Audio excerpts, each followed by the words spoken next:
What did we just witness in the Bahamas from a first-year coach with 12 new players? This team is special, and they knocked off two of the biggest blue blood programs in the country over a 3-day stretch, 3 straight overtimes. If you aren't impressed now, you ain't going to be, and I'll tell you why.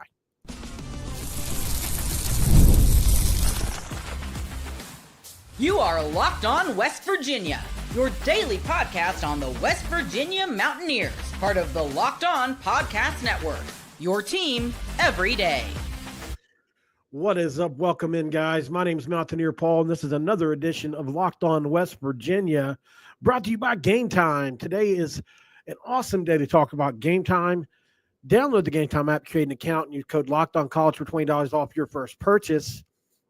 Thank you for being Locked On West Virginia's first listen of the day, and for being a part of the Locked On Podcast Network, where we talk about your team every single day. Wow. I am so proud of this team. Guts, man. 3 straight overtimes. Tucker ran 6 miles in the first game. Thank you, Jerry West. Some people are putting that down in the chat. Hey, the spirit of 44 is with us. I tend to agree. But we've got playmakers. We may not be the deepest team in the country, no. But the players that we do have make freaking plays. We got a 3-headed monster of Tucker DeVries, Javon Small, and Amani Hansberry. I think that's where it starts, right? I'll take them over anybody. Give me those guys over anybody right now, man. I love those guys. Toby Oconee was so solid the last 2 games. He's starting to come on and is an unsung hero and a big reason why I think this team won in overtime. He hit a big 3 in overtime. I mean, let's just get to the stats. Javon Small, 14 and 11. How about a double-double on day 3 of the tournament where he had to just be so tired? He played almost 90 minutes in the first 2 games. Another 40-minute game tonight, I'm sure, if I look at it. Toby Oconee had 20 points, guys. 20 points today. 5 rebounds, 1 assist. Play after play on defense was made. Monty Hansberry, how about a double-double? 13 and 10. Oh, and there's this guy named Tucker DeVries that hit like 10 threes. 9 threes. How many was it? It's not telling me right here. Sincere Harris. KJ Tenner. He had a few runners. Outside of that, man, who played? Harris Elizabeth, who gave us decent minutes when we needed him. Jonathan Powell's going through a rough stretch. He's a freshman. I have no doubt that he'll pop out of this. This is 3 games over 3 days. So, it's going to happen to a kid that's 19 years old, I think, 18. And we played 3 incredible. We won't face 3 straight guards as good as we did, maybe for the rest of the year. Nembhard, Harris, and tonight Caleb Love. That's literally, you'd be fighting to figure out which one of those would be a first-team All-American this year. Nembhard would probably be first-team All-American. Chucky Hepburn will probably be a first-team All-American or close. And Caleb Love would be on some people's lists. Javon Small outplayed them all, except maybe Chucky Hepburn, but I don't even think you could say that. But given Hepburn's defense on the other end, I would give him the nod against Louisville because he was the difference in that game. Drawing fouls and his defense. But other than that, Javon Small went head-to-head with Ryan Nembhard, who most consider the best point guard in college basketball, and won the matchup, and Caleb Love, who most would consider a top 5 guard in college basketball, and won that matchup. Tucker DeVries, off to a little bit of a slow start by his standards, really busted out today with a 26-5-4 performance, and it was just all guts from this team. This team is special, and like I've been saying, you guys criticize me. You did. And those of you that were in the chat, I would like a little bit of credit here because I've been saying since the season began, I felt like this was a tournament team. I can't count how many people that were fighting me after the Pitt game when I said they're going to be okay. It was the first game on the road that they had ever played together, and you had to get 12 new guys. And they were just too amped up for that rivalry game, in my opinion. Plus, Pitt is good. I mean, it's unfortunate, but they are. I wish we could get them now. I think we spank them now, but that's neither here nor there. So, what's the future going to hold for this team? I think it's a fair question. And another thing, UMass is pretty good, huh? I mean, I don't know what they've done since we played them, but man, they were one of the tougher teams we played this year. Now, are we as together as, uh, you know, that we're going to be? We weren't even together really then, but man, we really hit our stride, haven't we? It's impressive. You look at the field goals. West Virginia hovered around 40% again today. Arizona was at 45, but a lot of their shots came from inside the paint. They were attacking the paint today. Listen, we complained about the refs yesterday. Today was much better. There were a couple calls, but that happens in every game where you're like, what the heck was that? Like the out of bounds play with Tucker when he didn't touch the ball. That was crazy to end the half. But man, did Darren DeVries have these guys bought in and ready to go? 17 for 22 from the line. This team just makes free throws. How did they out rebound Arizona the way the game started? I, I can't even believe 44 to 39 in total rebounds. West Virginia dominated the offensive glass in the second half by pure effort. Defensive rebounds, Arizona had the edge in. They had 5 blocks. West Virginia had 3. This game was won on turnovers, obviously. West Virginia had 11 steals in this game to Arizona's 4. Arizona had 14 turnovers, and I would love to see the points off turnovers. It has to be – it's probably in the 20 to 30 range, points off turnovers. So this is a squad that really does a good pressure in the basketball, and big reason why Sincere Harris, you overlook the defaults, his faults, because he does so much for us on the defensive end. Caleb Love struggled to start that game because of him, right? So, yeah, I looked at that, Castro. That's why I quit talking about it. So that's why I went in another direction, because I said, well, obviously we just weren't as together as we are now. And I think that was the game that had a lot of emotion in it with UMass, because it was Frank Martin. It was meant to be for Bob Huggins coaching against Frank Martin in that game. And also, I don't know if they've had any big injuries or anything, but yeah, they're 2-5. That surprises me based on how they played against us. But this team is, like I said, we've come into our own here. To finish third in this tournament is a dream. To go 2-1 in this tournament is a flat out dream. It's a dream. Gonzaga in Arizona, blue blood killers, baby. That's what we are. Can we just, yes, somebody in the chat says, can we just take a minute to appreciate the fact that there's finally a component of WVU sports back that you cannot put into words. You just feel it. I love that. I love that. I think Powell will be okay too. He's got a long way to go on the offensive end, no doubt. But what he does first on defense, he got steal after steal today. Transition, he's great in transition. Attacking the rim, he's pretty good. He's not a great ball handler, and he can't shoot it. But those are things he can improve. And I really love the kid. I mean, we got to have him, right? But I think a move that Darren DeVries made that really sparked us in the second half and in some portions of the second or the first, at the end of the first half and some portions of the second half, was the combination of KJ Tenner and Javon Small. We got Small, yes, but KJ fought today. And had he not gotten hurt, that was really working for us. He was really giving us another component. You can't just leave KJ wide. He'll shoot the 3 and make it. Even though he hadn't shot many, he's got to be open. But look, it's been incredible, man. Yeah, I'll get to that, Matt. Thanks for telling me, though. So this has been great, man. And if you look, the next few games for West Virginia is going to be really interesting. I just got to tell you. We play Georgetown next, who is, let's see, what's their record? Let me see. Looks like they've lost a few games here. Let's just see. They played Wagner. Okay, they're 6-1, so they're pretty good too. That'll be a really good game for us to see where we're at once again against them. Now, they haven't played anywhere near the schedule we have.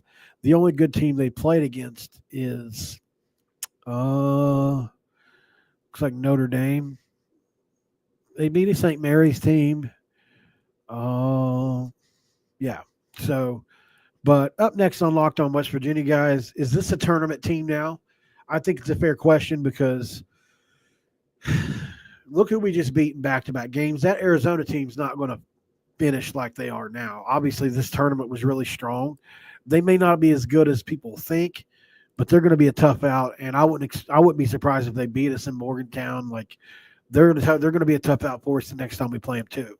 Like it's not like they're just going to be walked over. Tommy Lloyd can coach. So up next, guys, I'm going to look at the rest of the West Virginia schedule and tell you why I see a path to the tournament. And the next month and a half is a big reason why. Stick around for that. We're on Locked On West Virginia, baby. Hit the wrong button. This episode of Locked On West Virginia is brought to you by Game Time, guys.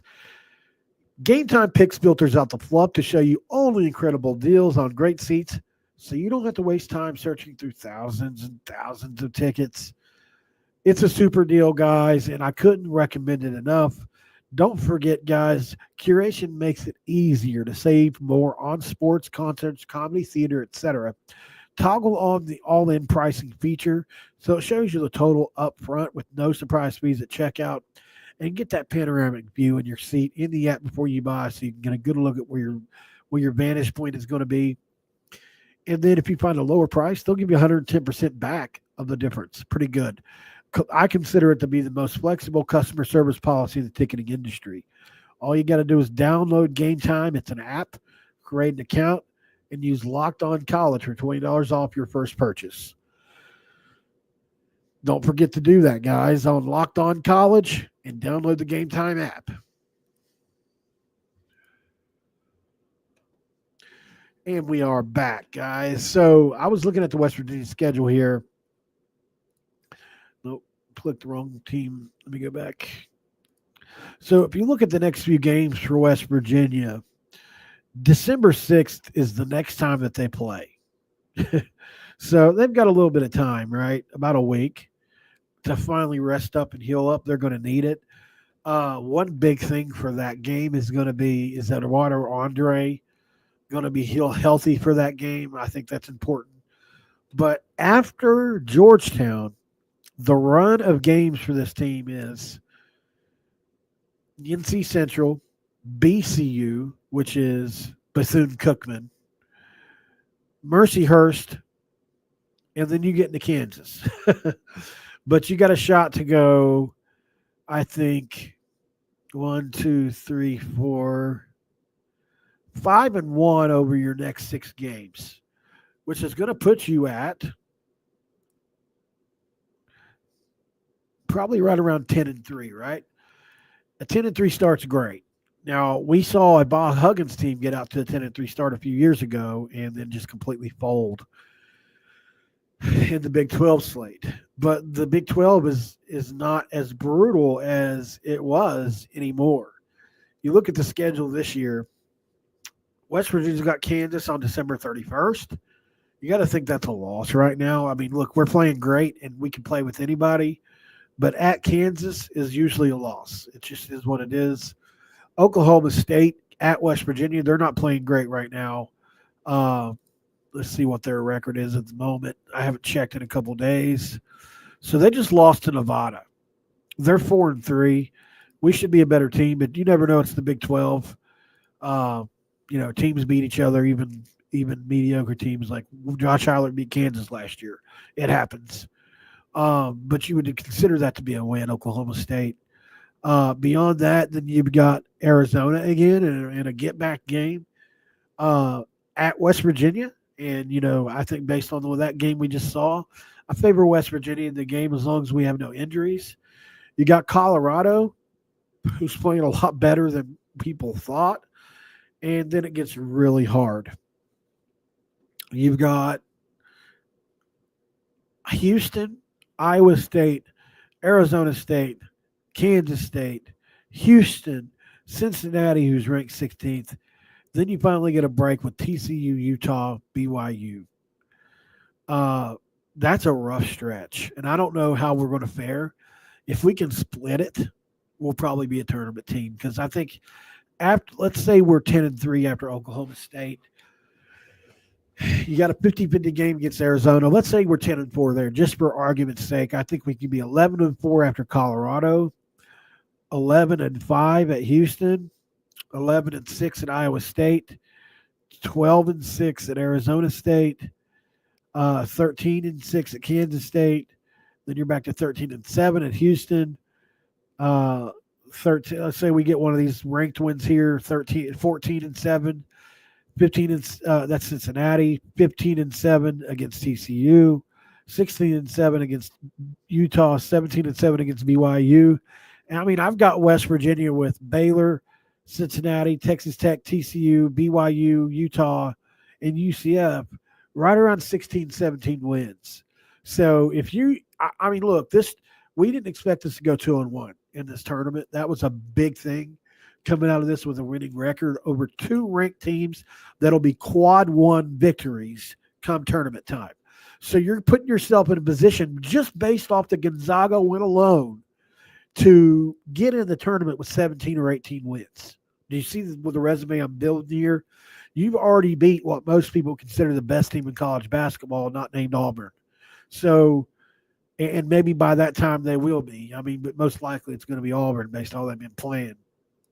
So I think, we've got a shot now. We really do. The Louisville loss kind of hurts, but I think I think at the end, the Arizona win can end up being a little bit better than the Louisville one. We'll have to see how that plays out, but I wouldn't be surprised if Arizona doesn't fix some stuff and get on a roll at some point. So this is a good team, man. I don't. Here's the thing: all this has to. We have to factor in this. We can't have any injuries to Tucker, Amani.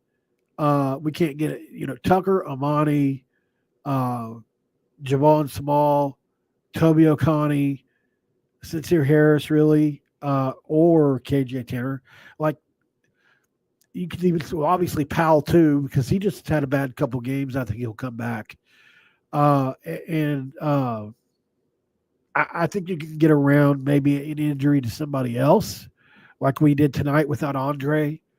But I wouldn't want to. But any of those main guys, there's no way we probably supplement this team without a Tucker or a Javon Small. So I think it's one of those things where we just have to hope that we stay healthy. And I don't know that we will. Sorry, people. I'm getting a Walmart delivery, and it's causing my attention span to go. I can hear them on my porch. So I didn't want to go out. Anybody else not want to go on Black Friday today? Because that was where I was at with it. I disagree with that, Matt, for sure. Yeah, Louisville doesn't suck, man. But you can have your opinion. That's for sure, brother. Up next on Locked On West Virginia. Let's talk about a little bit of Neil Brown, huh?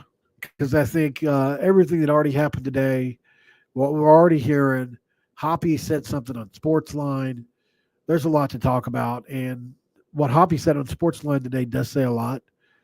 Stick around for that. This is Locked On West Virginia. And this episode is also brought to you by FanDuel, guys. Get ready to tackle NFL action with FanDuel, America's #1 sports book. Because right now, new customers can bet $5 and get 150 in bonus bets. That's if you win. FanDuel's Sportsbook app gives you everything you need to place live bets on the NFL all in one place. So when you get a hunch in the middle of a game, you can check out the latest stats.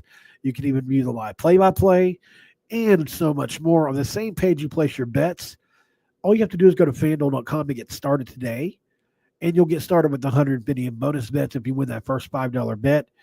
That's at FanDuel.com. Just make sure you never waste a hunch and make every moment more with FanDuel, an official sportsbook partner of the National Football League. All right, guys, we are back. Somebody in the chat's asking if I'm live now. Yes, I'm live now.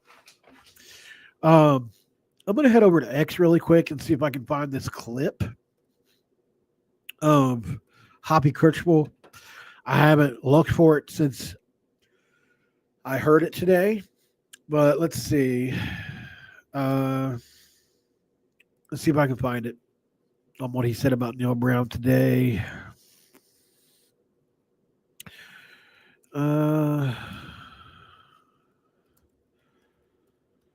Not showing it there. Let's see. I'm not seeing it yet. Well, anyways, so Hoppy Kirchwell on Sportsline today said that I'll read a tweet from somebody. He says, Hoppy wants fans to believe the result of tomorrow's game decides Neil Brown's future. And I agree with that tweet. I think it's already been decided. And I don't have any reason to believe that he'll be back. But, this championship game opening, whatever you want to call it, just the chance was out there that you fire him internally and then he ends up in Arlington, right? So you had to kind of wait and see what happened with Colorado. Colorado won today. West Virginia is out of the Big 12 championship, and which would have been a miracle even if they won the Big 12 championship, the college football playoff. Listen, I would have loved to have seen that, but it didn't happen, obviously. And thank you for the kind words, William. I think there's no way, if that's the narrative people are trying to spin, that his fate hinges on this game, I think that would say more about Ren Baker than anybody else. For somebody that's known to be progressive, he's known to think out ahead of things.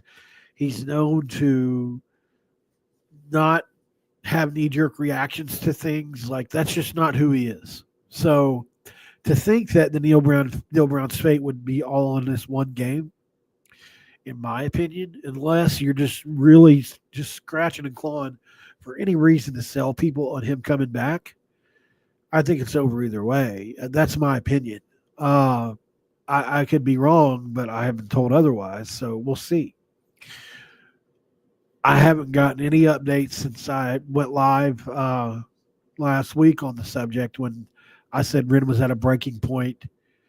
And that's what I was told by somebody in the university inside those offices. I don't know what's happened since then. And I'm just kind of assumed with the way things have gone that things are kind of he's on his way out. I did have the UMass thing happen, and yes, they are interested. Like I said, the Tampa Bay Buccaneers offensive coordinator is their number one choice. I don't know if they vetted him or if he would be. I doubt he would be interested. And I do know there's a Neil Brown interest here. So I think the best case scenario for us, if this does happen, obviously, is we need UMass to pay some of this buyout.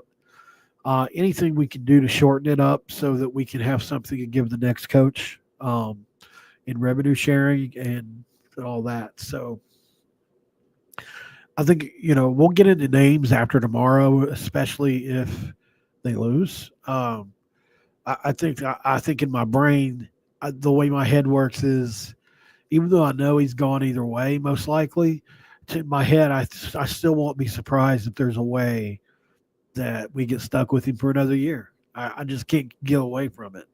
Even though I've had people I trust tell me, no, it's likely over, I still worry, like, if he goes on the road and beats Texas Tech, Gordon Gee or somebody maybe that just convinces them to give him one more year and to try to keep this recruiting class together. I don't know. It's a fear of mine. So, I mean, look, I would love to know how you guys feel in the comments about it. Is there any redeeming qualities left for Neil Brown? Like, what if we could give him more? Does anybody think that he would win with more money? Because he's kind of been handicapped with a not great NIL package each year, correct? I mean, they've had to go down and get lower level players mostly, like TJ Jackson's worked out, Charles Woods kind of worked out. Beanie Bishop was a Power 5 transfer, but he was a bench player. Jaheim Joseph and uh, his running mate that came from Northwestern, his name slipped my mind all of a sudden.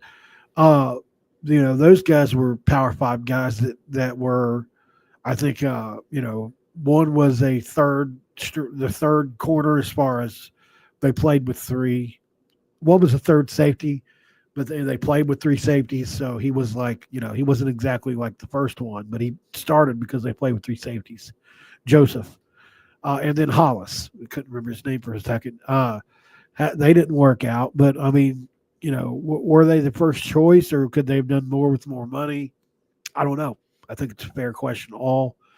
But it's going to be interesting to see what happens tomorrow, man. It's going to be great theater either way. It's going to make for content for you guys. So, be expecting me to be live right after Texas Tech tomorrow, win, lose, or draw. I'm not rooting against the team at all. Would love to see this team get a win on the way out. And another thing to be watching is a lot of people seem to think that West Virginia is going to opt out of a bowl game, especially if we lose. And what I was told about that is there's just a fear that a lot of people are going to transfer and you wouldn't be able to put a good product on the field because most people think Neil Brown's gone for sure. Like there's almost no bringing him back if he loses from what we hear. So,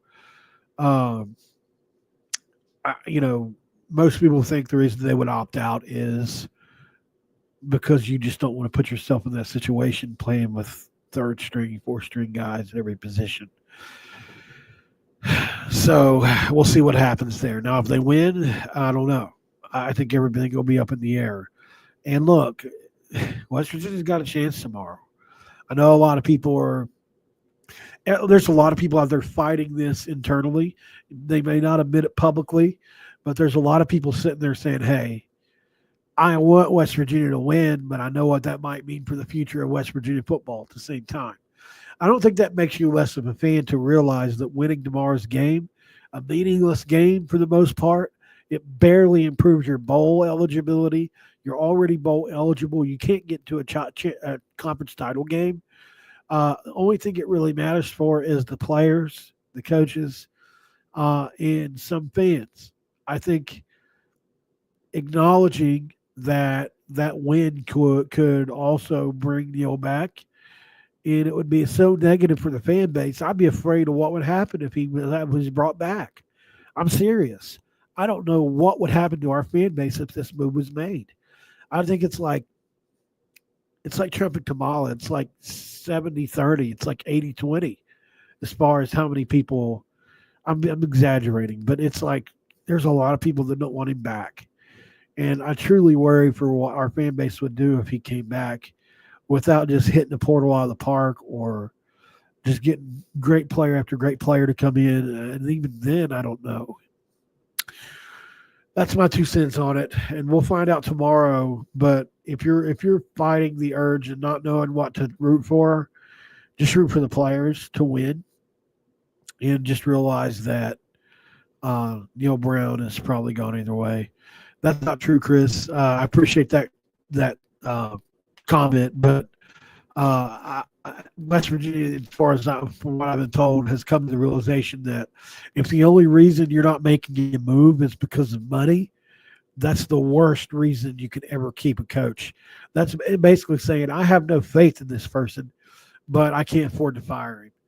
That means you're an unserious program. And West Virginia, historically, is not an unserious football program. We're a very serious football program. So if that comes out, it is the case, I'll call for Wren's job. I will. If the only reason you keep Neil Brown is because of money, that's fireable for me. You better have, I don't care what it is, you better publicly come out with some other convictions about Neil Brown, even if I don't agree with it. Like, you better come out and say, look, I still believe in the guy, and go out on that. I would accept that way more than just saying, hey, I can't afford to fire the guy. That's the only reason. No, I won't accept that, man. You came here to be a fundraiser, and I know it's been an incredibly difficult situation. I want to be fair here, and I'm not saying I love Rimbaker. I'm just saying if that ends up happening, I will not be happy about it, and I will speak out.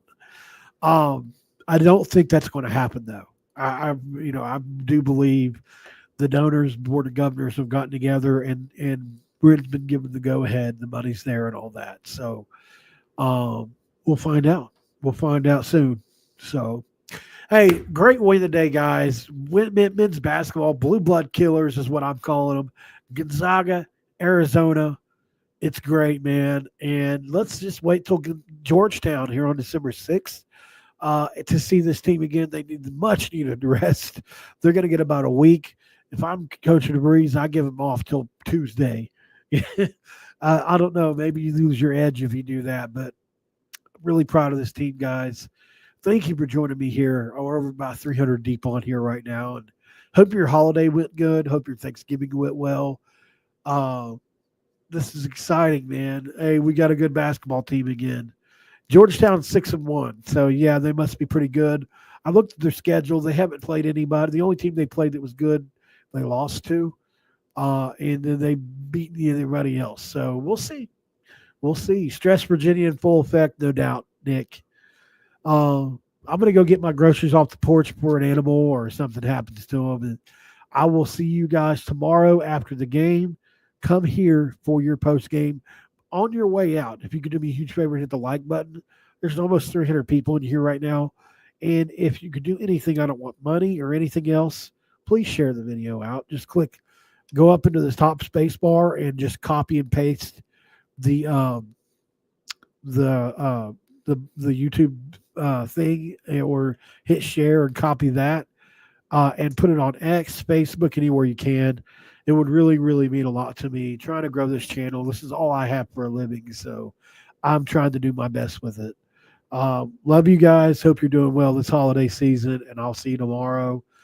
Thank you for making Locked On West Virginia your first listen, guys. If I could urge you to do so for your second listen, make Locked On Big 12 podcast your first listen. Drake Toll leads the conversation in conference realignment news. It really pulls no punches when it comes to covering every team in the Big 12. Find Locked On Big 12 on YouTube or wherever you get your podcast. All right, guys. Tucker DeVries went off today. Toby Oconee was extremely solid, a really quiet 20. Javon Small is extremely solid again and whooped three of America's best guards, mind you. The MVP of the tournament was Javon Small. West Virginia puts away Arizona. It's been a great day to be a Mountaineer wherever you may be. I'll see you guys tomorrow. I'm out.